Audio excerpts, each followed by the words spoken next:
Hello, teacher. My name is Marisol Hernandez. My opinion about this podcast is that since go-to beyond subjects as climatic change are related to many people, this conversion of these two people's science is a phenomenon transit the world thanks ayo the humans way to be light to hearts.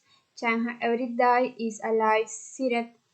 This phenomenon is caused by the evidence of math, where for engage human life. There are millions of people on the planet since climatic change is caused by their activities. Siren Wilfred to modern that is our students in science and technology, computer and Wi-Fi, listening or looking for information involves in work activities. We outside the machines is how a condition time makes like acid, which we do realize is harder to edit my carbon emissions are loot. The real product is not overcrowded but overconsumed.